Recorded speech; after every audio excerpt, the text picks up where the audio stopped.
মধ্যপ্রাচ্যের বিস্ফোরক ইসরায়েল যে রাষ্ট্রটি প্রতিষ্ঠা করা হয়েছিল, সেই রাষ্ট্র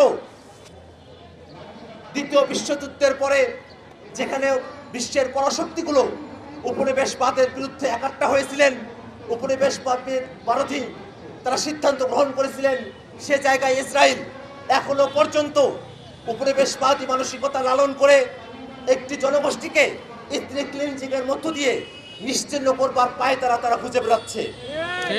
আমরা দেখি ইসরায়েল মানবতা বিরোধী অপরাধের চূড়ান্ত সীমা তারা লঙ্ঘন করেছে। সেখানকার নিরীহ মানুষ যারা সিভিলিয়ান আছে তাদের উপরে তারা মুহুর্মুহ তারা আক্রমণ করছে, তারা হত্যা করছে এবং তাদের কোনরূপ কোনো অনুশোচনা আমরা এখন পর্যন্ত খেয়াল করি নাই। আমরা দেখছি ইসরায়েল হামলা করছে সেখানকার নিরীহ মানুষদের বাড়িতে, সেখানকার স্কুল কলেজে, সেখানকার হসপিটালগুলোতেও তারা হামলা করছে। আমরা দেখছি জাতিসংঘের যে শেল্টার হোমগুলো আছে সেখানেও ইসরায়েলি সৈন্যরা হামলা করছে। আমরা দেখছি ইসরায়েলে এখন পর্যন্ত এই 7 দশকের যুদ্ধের পরে সব থেকে বেশি সংখ্যক সাংবাদিককে সেখানে নির্মমভাবে হত্যা করা হয়েছে, যেটা পৃথিবীতে আর কোন যুদ্ধে এখন পর্যন্ত এত বেশি সাংবাদিককে হত্যা করা হয় নাই। তারপরেও বিশ্বের গণতন্ত্রকামী যে শক্তিগুলো আছে, মানবতাবাদ পন্থী যে শক্তিগুলো আছে, তাদের পক্ষ থেকে বিশ্বের বিভিন্ন জায়গায় মানুষেরা ইসরায়েলের এই মানবতা বিরোধী অপরাধের বিরুদ্ধে তারা সোচ্চার হয়েছেন। কিন্তু তারপরে বিশ্বের কিছু শক্তি তারা এখনো পর্যন্ত ইসরায়েলের পক্ষে, ইসরায়েলের মানবতা বিরোধী অপরাধের পক্ষে তারা সাফাই দিয়ে যাচ্ছে।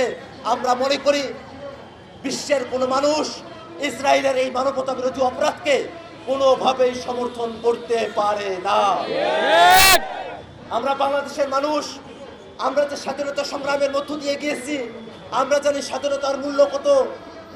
আমরা জানি বাংলাদেশের মানুষের অভ্যুত্থানের মধ্য দিয়ে নতুন বাংলাদেশ পেয়েছি, এই নতুন বাংলাদেশের মূল্য কত। আমরা প্রত্যাশা করি বাংলাদেশে যেমন করে 1971 ঘটে গেছে, বাংলাদেশে যেমন করে জুলাই বিপ্লব ঘটে গেছে, তেমনই করে প্যালেস্টাইনের মাটিতেও একদিন জুলাই আসবে, প্যালেস্টাইনও একদিন শান্তি পাবে, প্যালেস্টাইনের মানুষেরা মুক্ত হবে, প্যালেস্টাইন স্বাধীন দেশ হিসাবে স্বীকৃতি পাবে। এটাই আমাদের প্রত্যাশা। আমরা আন্তর্জাতিক সম্প্রদায়ের কাছে আহ্বান জানাবো, অবিলম্বে প্যালেস্টাইনে ইসরায়েলের গণহত্যা বন্ধ করতে কার্যকর পদক্ষেপ গ্রহণ করতে হবে। প্যালেস্টাইনের যুদ্ধবাজ প্রধানমন্ত্রী নেতানিয়াহু সহ যারা যুদ্ধ অপরাধের সঙ্গে যুক্ত হয়েছেন তাদের প্রত্যেককে আন্তর্জাতিক আইনে যুদ্ধ অপরাধের দায়ে বিচারের মুখোমুখি দাঁড় করাতে হবে। সেখানে যেন শান্তি চুক্তি বলবৎ থাকে, প্যালেস্টাইন রাষ্ট্রকে আন্তর্জাতিকভাবে মুক্ত স্বাধীন রাষ্ট্র হিসেবে স্বীকৃতি দেওয়া হয়। এই আহ্বান আমরা বিশ্বের প্রত্যেকটি দেশ এবং সম্প্রদায়ের কাছে রাখতে চাই। আমরা বিশ্বাস করি বিশ্বের প্রত্যেকটি গণতন্ত্রকামী শক্তি, মানবতাবাদী শক্তি প্রত্যেকেই প্যালেস্টাইনের যে স্বাধীনতার সংগ্রাম, সেই সংগ্রামের প্রতি তারা তাদের অকুণ্ঠ সমর্থন ব্যক্ত করবে। বন্ধুরা আমার, আমরা বাংলাদেশের প্রেক্ষাপটে বলতে চাই, যতদিন পর্যন্ত প্যালেস্টাইনের স্বাধীনতা না আসে, প্যালেস্টাইনকে স্বাধীন রাষ্ট্র হিসেবে স্বীকৃতি না দেওয়া হয়, প্যালেস্টাইনের মানুষের গণহত্যা থেকে মুক্তি না পায়, ততদিন পর্যন্ত আমাদের স্বাধীনতার শপথ ইসরায়েলের সাথে বাংলাদেশের কোনো বন্ধুত্ব হতে পারে না। ইসরায়েলের সঙ্গে বন্ধুত্ব করে বাংলাদেশে যেসব গোয়েন্দা তৎপরতার জন্য যেসব যন্ত্রপাতি কেনা হয়েছে, আমরা মনে করি বাংলাদেশের স্বাধীনতা সার্বভৌমত্বের প্রতি এইসব গোয়েন্দা তৎপরতার যন্ত্রপাতিগুলো হুমকি স্বরূপ এবং বাংলাদেশের স্বাধীনতার প্রতি চূড়ান্ত অসম্মান ব্যক্ত করে। গোপনে হোক আর প্রকাশ্যে হোক, অতীতে শেখ হাসিনা সরকার যদি ইসরায়েলের সঙ্গে যে ধরনের চুক্তি করে থাকুক না কেন, যে ধরনের যন্ত্রপাতি বাংলাদেশে আমদানি করে থাকুক না কেন, প্রত্যেকটা বিষয়, প্রত্যেকটা চুক্তিকে অনতিবিলম্বে বাতিল ঘোষণা করতে হবে এবং আন্তর্জাতিক পরিসরে প্যালেস্টাইনের পক্ষে বাংলাদেশ রাষ্ট্রের হয়ে, বাংলাদেশ রাষ্ট্রের যে সামর্থ্য আছে সেই সামর্থ্যের সর্বোচ্চটুকু দিয়ে আন্তর্জাতিক পর্যায়ে প্যালেস্টাইন রাষ্ট্রের পক্ষে তাদের ভয়েস, বাংলাদেশের ভয়েস অবশ্যই উঁচু করে তুলে ধরতে হবে।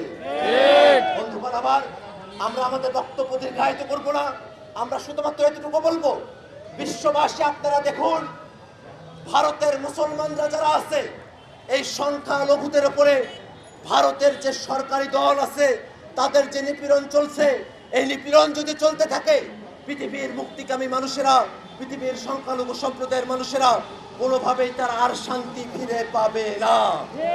পৃথিবীর কোথাও মুসলিমের কোনো শব্দ, মুসলিমের কোনো হাহাকার, বিচ্ছিন্ন কোনো ঘটনা নয়। আমাদের পাশে রাখাইনে রোহিঙ্গাদের উপর যে নির্যাতন, কাশ্মীরে মুসলমানদের উপর যে নির্যাতন, ভারতের মুসলমানদের উপরে নির্যাতন, প্যালেস্টাইনে যে নির্যাতনগুলো চলছে, এই সমস্ত নির্যাতন গোটা বিশ্বের মুসলিমদেরকে এক হওয়ার বার্তা প্রদান করে। কোনো ধর্মীয় বিভাজনের ভিত্তিতে নয়, কোনো ধর্মীয় পরিচয়ের ভিত্তিতে নয়। পৃথিবীর সকল মানুষ তারা মানবতার পক্ষে কথা বলবে। এমনকি আমরা খেয়াল করেছি ইসরায়েলের মতো খুব কতক মানুষ তারা প্যালেস্টাইনের স্বাধীনতার পক্ষে তারা কথা বলেছেন। ইসরায়েল সরকার তাদের উপরে হামলা নিপীড়ন করেছে। ওই দখলদার ইসরায়েল রাষ্ট্রের মধ্যে বসেও যে কতক মানুষ প্যালেস্টাইনের পক্ষে কথা বলেছেন, আমরা বাংলাদেশের মানুষের পক্ষ থেকে ওই অল্প সংখ্যক মানুষের প্রতি আমরা কৃতজ্ঞতা প্রকাশ করতে চাই।